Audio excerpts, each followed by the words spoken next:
Yan po mga kaibigan, trabaho na naman po pag Sabado. Ilan ba patient ko ngayon? Apat lang yung pasyente ko. Pero yung isa hindi sigurado kung tatawagan ako noon. Ano kasi yun, for admission. For admission siya. Ibig sabihin bagong pasyente yung isa pero hindi pa nagko-call back. Pag nag-schedule po kasi ako mga kaibigan a day before, so hapon pa lang kahapon nagtawag na ako ng pasyente for scheduling.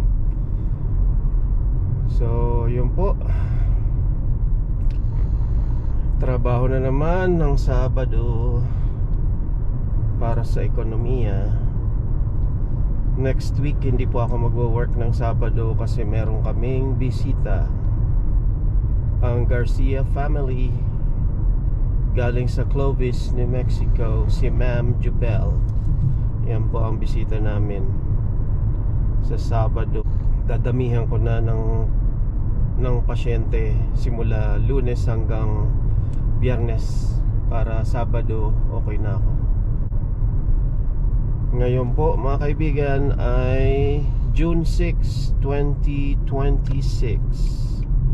Ang una kong pasyente ay sa Corrales, New Mexico. At antayin ko lang makadaan tong isang kotse bago ako pumasok. Yun, pasok. Ganda ng araw po ngayon mga kaibigan. So malapit na po ang summer. Ayan po.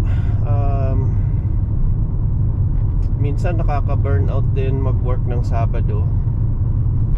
So siguro mga 5 years from now baka hindi na ako mag-work ng Sabado. Makaginhawa lang sa mga gastos kasi magpapaaral po ako. Magka-college na yung unika iha ko. So ipon-ipon ng pampaaral.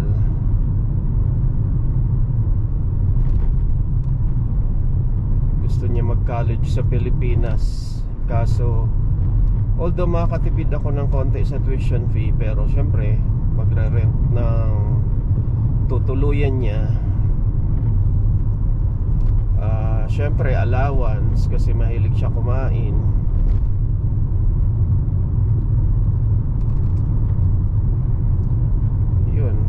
Yun po yung mga perks sa Pilipinas.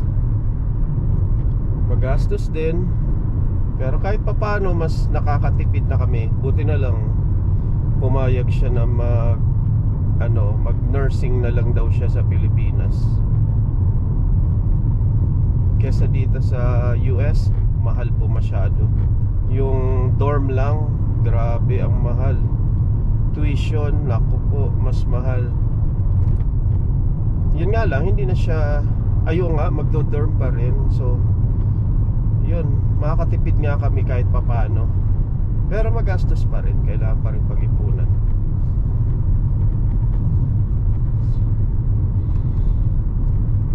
Ganda ng bundok. Lalo na pag tirik yung araw.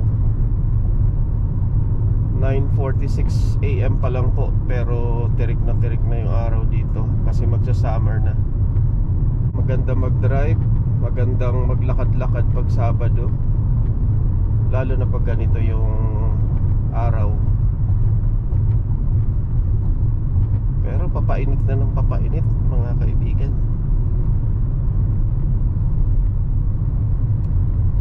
Pinapadiretso ako nitong GPS ko, so mag-aantay ako dito sa stoplight.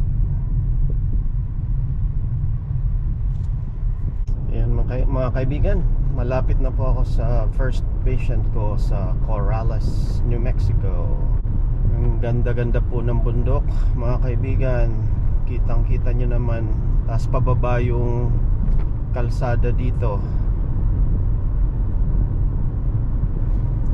Ang ganda. pinakamagandang season. Mga between May and June, yun ang ganda ng panahon. Pag July, August, yun ang init. Sobrang init naman. Yan po, pababa yung kalsada at kitang kita nyo yung bundok. Kaya tipid sa gas. Papitik-pitik lang po sa preno.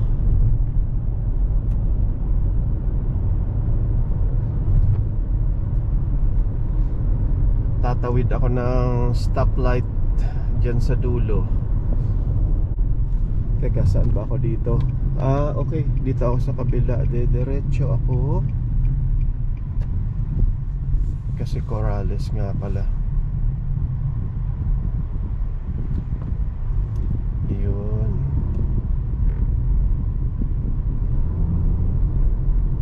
Yan, tawid ng stoplight. Crossing Pat de Arco or Highway 528. Yan, yan po ang Corrales. Bale, magre-relieve lang ako sa physical therapist na supposed to be titingin dito sa pasyente na to. For reassessment lang naman po. Kasi yung pasyente bumisita sa anak niya, so dito siya natulog sa Corrales from Albuquerque. Kaya ako ang kikita sa pasyente. Yan, 15 lang ang speed limit. Ganda ng bundok. Natumbok ang bundok, oh. Grabe. Ganito po kaganda. Sarap maglakad dito pag pag hapon na wala nang masyadong init. Saka sa umaga naman maganda maglakad, mga between 6 to 9 o'clock. Ayun, kasi hindi pa masyadong mahapdi yung init. Yun, saktong-sakto po. 10 o'clock ang dating ko sa bahay ng pasyente. 9:57 AM na. At yun nga po pala ang aking trademark dito sa pagtatrabaho ko. On the dot ako. Kaya gustong gusto ng mga pasyente yun, na pag sinabi kong 10 o'clock, yun, na budget ko na yung travel time ko. May konting allowance just in case ma-traffic. Yun, hindi pa rin malilate. So yun pa ang trademark na ginagawa ko dito. So very professional daw, sabi ng mga pasyente. Kailangan maging punctual. Kasi kailangan galingan natin mga Pinoy. Pag nasa ibang bansa tayo, ibuhos mo na lahat. Total, isang beses ka lang naman mabubuhay. Kaya do your best. Treat each day as if we're your last. Ang sabi sa quotation. Dahan-dahan lang. Ang ganda naman ng lugar na to. Isa to sa mga maluluwag na lugar dito sa Corrales. Kasi yung ibang lugar dito, yung masyadong matao, masisikip na yung kalsada. Kasi nga luma yung disenyo ng mga kalsada. Ganda. Okay, kakanan na po ako dito.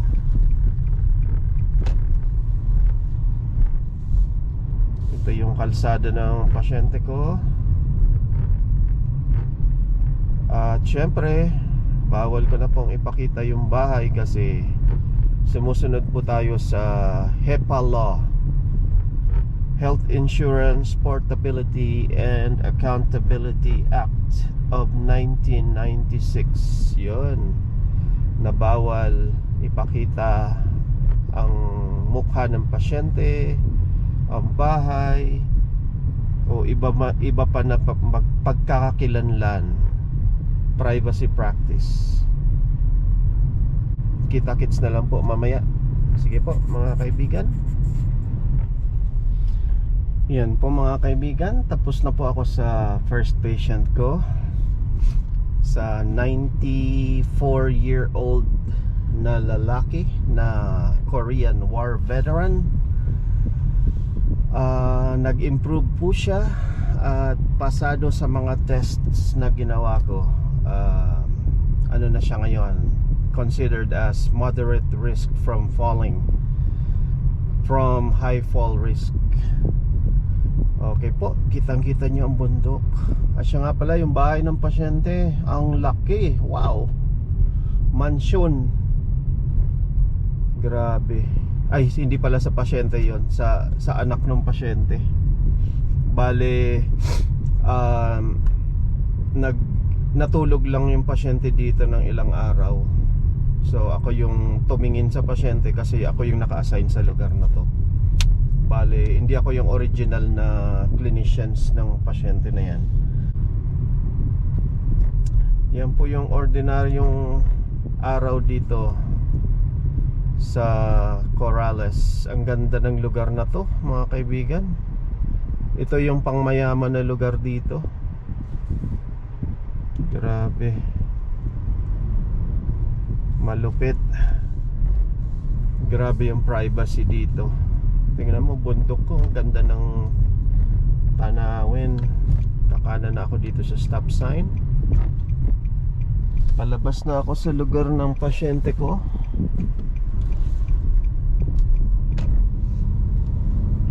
Pero yung Corrales, New Mexico, mga kaibigan, isa to sa mga matatandang lugar na dito sa New Mexico.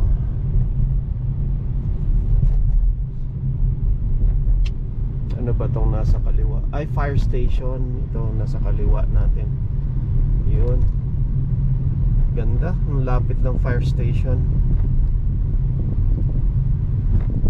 Sarap maglakad dito. Magiging healthy ka dito pag dito ka nakatira kasi maengganyo ka na maglakad. Tapos maganda pa yung hangin. Malinis ang hangin. Kita nyo naman yung sky ngayon, blue. Blue yung sky, di ba?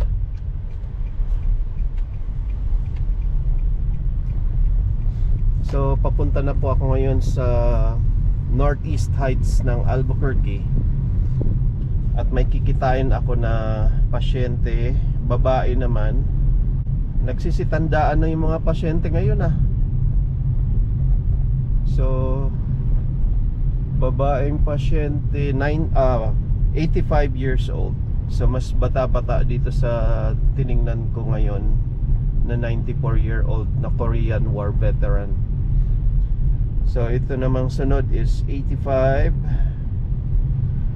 Meron siyang fracture sa upper end ng left humerus. Ayan po.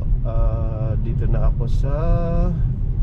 Medyo mabagal yung speed limit dito kasi neighborhood area to. Tapos minsan may mga pulis na nakatambay.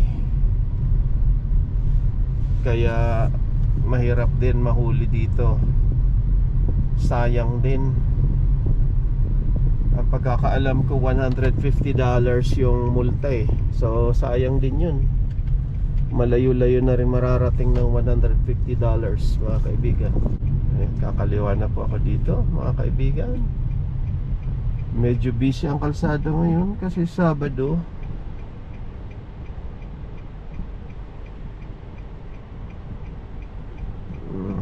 Yung mga tao kasi dito pag maganda yung panahon, nagsisilabasan sila.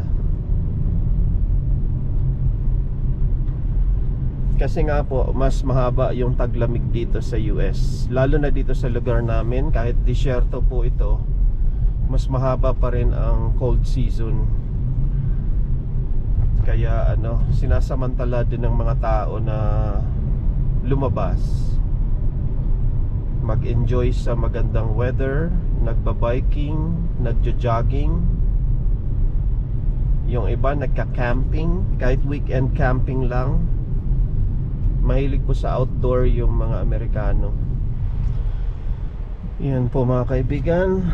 Malapit na akong umexit sa freeway.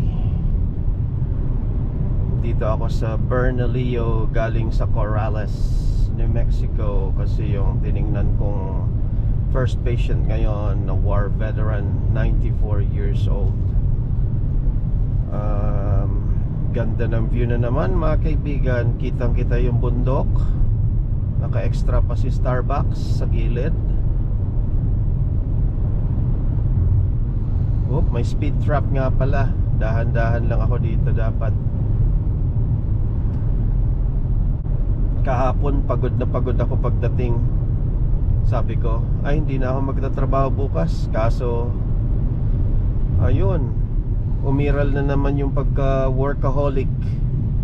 Buti hindi na alcoholic. Dati alcoholic. Workaholic na. Yun. Pag may pagkakataong kumita, dapat wag nang sayangin yung pagkakataon, mga kaibigan. Habang malakas pa yung katawan, dapat kumayod ng kumayod para sa future, para hayahay ang buhay pagtanda, kesa yung patamad-tamad ka ngayon, pagdating ng panahon, pag-retire mo, aasa ka sa ibang tao. Parang hindi ko maatim yun, mga kaibigan. Pag mahina na yung katawan mo in the future, at least may pambayad ka na, may pambayad ka sa caregiver na mag-aalaga sa iyo. Kaya dapat magsipag, mga kaibigan. Oy, nakita nyo may KFC sa tabi, may Applebee's, may Taco Bell. Ayan, mga establishment po dito.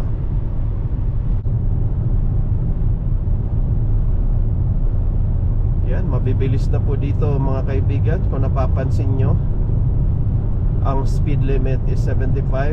Nasa tabi ng kalsada yung speed limit, yung karatula.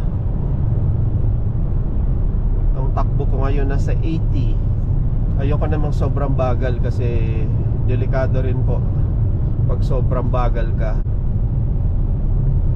Yan, nasa 78 ang takbo ko ngayon. Kung nakikita nyo, nasa unahan na yung mga sasakyan kasi mabibilis po sila magpatakbo dito eh. Ganito po kabilis ang 80 miles per hour. Yan, naka 80 miles na po ako ngayon. Yan, bilis na po, no? 80 miles per hour. Ito yung freeway dito. Maluwag yung freeway. I-25 heading south. Ayan po mga kaibigan, exit na ako sa 234 Tramway Boulevard. Nag-signal light na po ako. Coming from the freeway, exit 234. Mas mabilis bumiyahe pag pag galing ka ng freeway. Mabilis.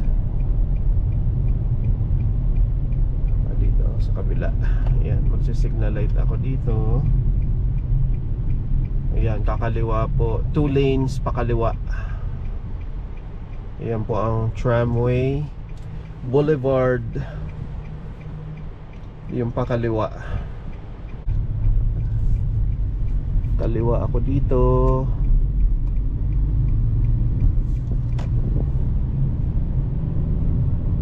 Ayun, tinutumbok na naman yung bundok. Ang ganda ng view. Ay, ito pala sa kaliwa yung casino. Yun. Ang ganda dito. 8 miles ang bibiyahin ko dito.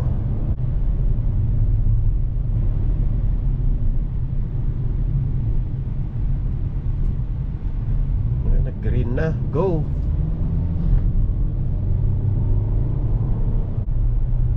Ganda mga kaibigan. Tingnan nyo naman yung bundok, oh. Blue skies at maaraw. Yan, kita-kita nyo yung bundok. Ganda. Nature at its best. New Mexico. May mangilan-ngilan na nagbabike. Sana all. Sana ako yung nagbabike na yan.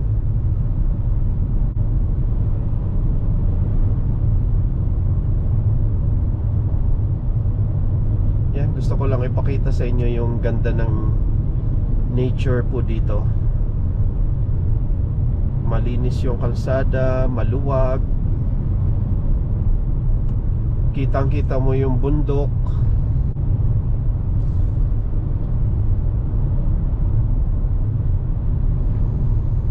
Yan po ang tinatawag na Sandia Mountains. Yan yung pangharang namin dito sa mga tornado, sa mga bagyo.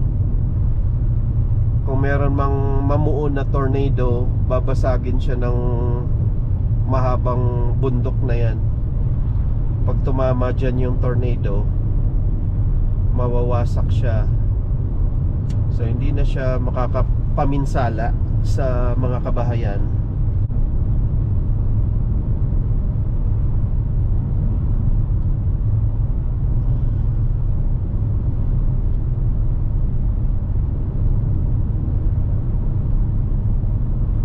Yan, lumalapit na tayo sa bundok. Kung nakikita nyo sa dulo ng bundok, may mga tore. Sabi nila mga cell sites daw yan eh. Ang laki ng Sandia Mountains. Grabe. Tapos mahaba pa siya.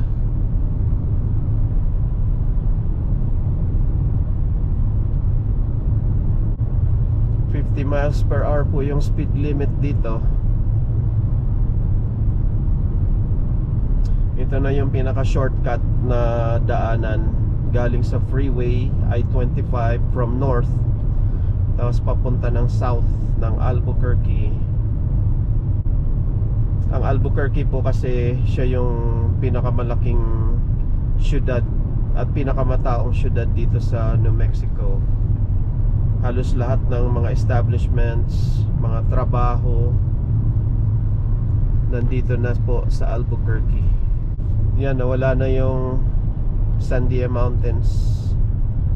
Hindi na tayo nakaharap doon, mga kaibigan. Pinapadaan ako sa Spain Road. Ayan po mga kaibigan, takanan na po ako dito sa Spain Road, bandang Albuquerque, New Mexico. 0.6 miles, tapos kakanan sa Nugget Street. Ito po yung Buhay Home Health, kung saan-saan po ako nakakarating. Hasang-hasa na po sa pagmamaneho.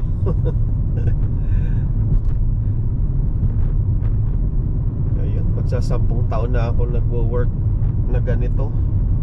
Ang anniversary ko is September 20, 2016. Yan, malapit na po ako sa bahay ng second patient ko.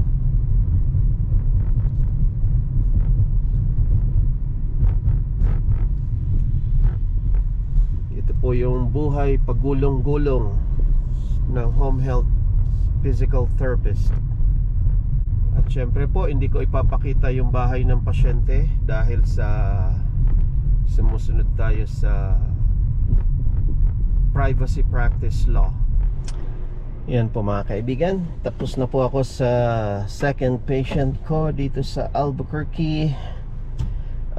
80s, almost 86-year-old na ang edad ng babae.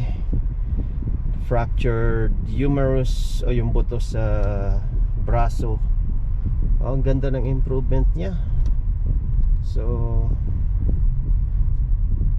ano na siya, nakakapaglakad na ng maayos at may full support pa sa anak na babae. So maganda, positive outlook in life. Yan, papunta na po ako sa third patient ko. Kayod-kayod pag Sabado, huwag tamad. Dapat laging naghahanap ng paraan para kumita. Hard-earned money. At kakanan na ako dito sa Nugget Avenue. Stoplight. Padaanin ko muna tong kotse na to. Yan. Kaya nga may stop sign. Sumunod tayo sa mga stop sign. Yan, may stop sign ulit. Bale 7-mile travel papunta sa pangatlong pasyente ngayong Sabado. Ayan, pagdaan ng kotse, pasok. Okay, kakaliwa ako sa Eubank Boulevard after 1.25 mile. Ayun, from Spain Road, ito One Tabo na po to, One Tabo Boulevard. Magko-cross kami dyan. Tapos sa dulo, Eubank is parallel road lang po sila. Yan mga busy streets po dito. Yung One Tabo and then yung Eubank na kakaliwaan ko mamaya. Ang sunod ko po na pasyente, ang edad niya, babae po siya, babaeng matanda. Puro matatanda po ang pasyente ko dito. 93 years old. Oh my goodness, puro matatanda. 93. Grabe. Nagsisitandaan ng mga tao dito sa Amerika. Yung una kong pasyente kanina, yung kanina magna 95 na. Bali 94 siya ngayon. Sa July daw magna 95 na siya. Tapos ito namang kakakita ko lang, pangalawang pasyente ko, 85 na, mag-86. At ang nakakatuwa sa kanya mga kaibigan, na-diagnose siya ng stage 4 cancer noong 2016. Ngayon buhay pa siya. Ang galing. Ang galing niya mga kaibigan. At ang tinitake niya lang na pills, yung oral na chemotherapy. So grabe ang nagagawa na ng mga gamot ngayon mga kaibigan. Magsasampung taon na siyang since na-diagnose siya na may stage 4 cancer. Magta 10 years na. Grabe. Buhay pa siya. Ang lupit ng gamot dito. Kaya wag kayong mawawala ng pag-asa mga kaibigan. Pag nagka-stage 4 cancer kayo, pwede pa kayong mabuhay ng matagal-tagal. 0.9 miles, kakanan ako sa Candelaria Road. Yan, kakanan na po tayo dito sa Candelaria Road. At teka, mamaya pa kakaliwa. 3.7 miles pa kakaliwa. Okay. At magsisignal light na po ako kasi kakaliwa na ako dito. Ayan, di ko pwedeng ipakita yung bahay ng pasyente mga kaibigan. Kita-kits. Yan po mga kaibigan. Tapos na po ako sa pangatlong pasyente ko. At pupunta ako sa assisted living facility. Pagkatapos dito, at ang next patient ko ay matandang lalaki.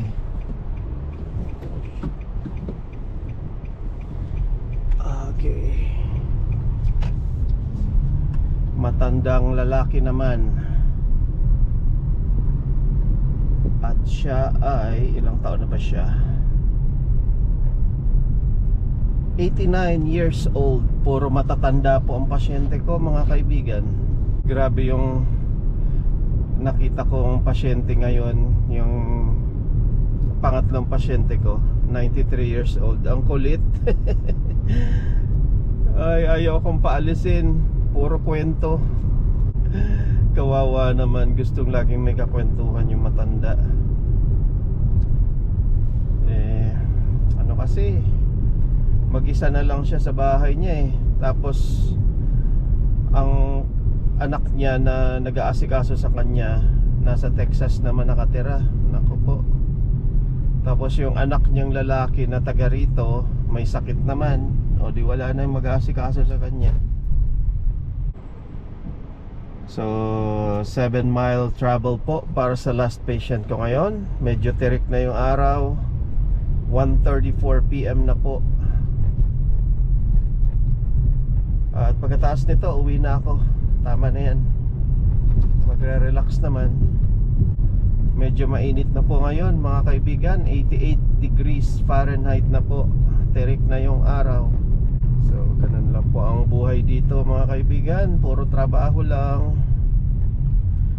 Enjoy lang yung trabaho para hindi ka maburyong. Wala, nakakaawa talaga mga matatanda dito sa Amerika. Kasi karamihan sa kanila mag-isa lang sa bahay.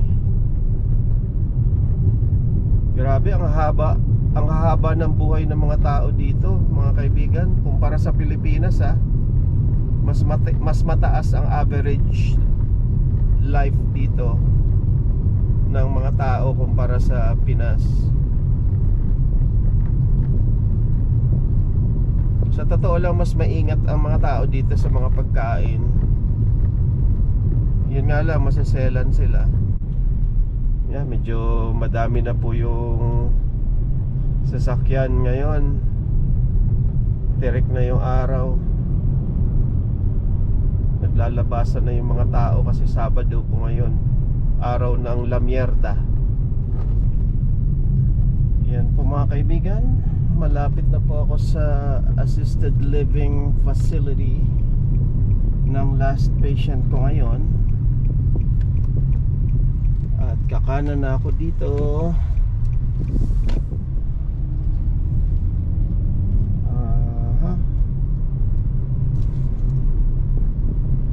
Ang assisted living facility po ay ito po yung marami po mga pasyente dito. Saan ba ako magpa-park? Dito na lang. Oops, future resident parking only. So bawal dyan, hindi naman ako future resident. So dito na lang ako. Yan. Ayos. Dito po ako magpa-park. Kailangan umatras ng konti. Isesentro ko lang yung kotse para maayos ang pagpaparada. Kailangan nasa linya po. Yun, sentrong sentro. Ayan po mga kaibigan. Puntahan ko muna yung last patient ko ngayon. At siguro mga 30 to 45 minutes ang oras ko dito. Kita-kits po mamaya. Bye. Yan po mga kaibigan. Tapos na po ako sa last patient ko. Kailangan nang umuwi.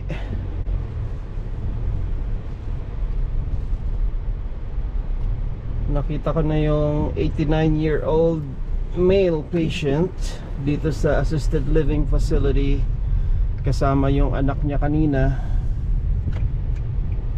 Bale, tinuruan ko ng nireview ko yung mga home exercise program sa pasyente.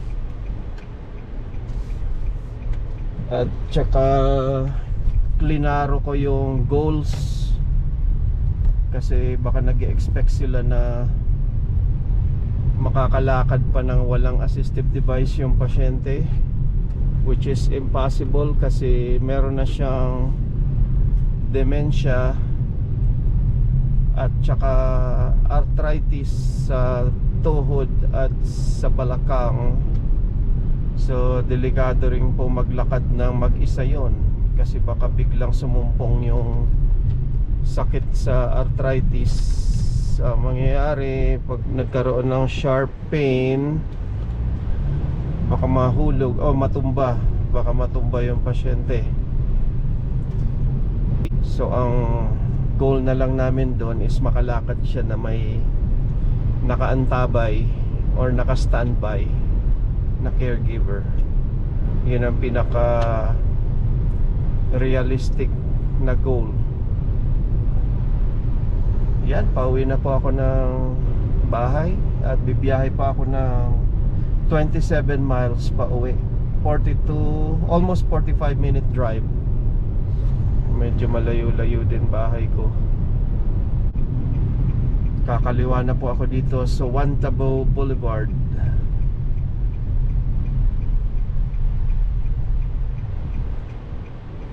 Hindi na tumawag yung isang pasyente ko na for admission sana ngayon, yung bagong pasyente. Tinawagan ko siya ng 3 beses kahapon. Nag-leave ako ng voicemail. Wala namang nag-call back sa akin. Hindi ko alam kung ano. Hindi ko alam kung bakit. Yan po, tapos na yung trabaho ko sa Sabado. Sa Lunes ulit. Ganito lang po ang buhay-buhay dito. Puro trabaho. Lunes hanggang Sabado. Most of the time nagtatrabaho ako ng Sabado. Pero sa sunod na linggo wala akong trabaho ng Sabado kasi may bisita po na dadating.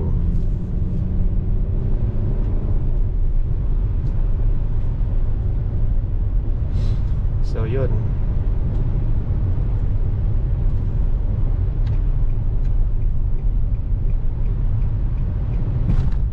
Ay, namiss ko tong lugar na to ah. May hibachi grill, naka-sushi, sarap. Kaso malayo na kami dyan. Hibachi grill.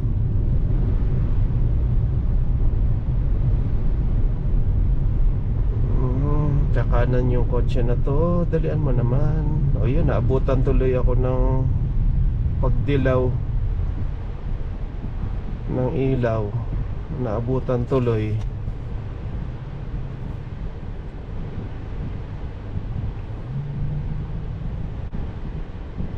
Sige po mga kaibigan, sa ulitin po. Bye-bye.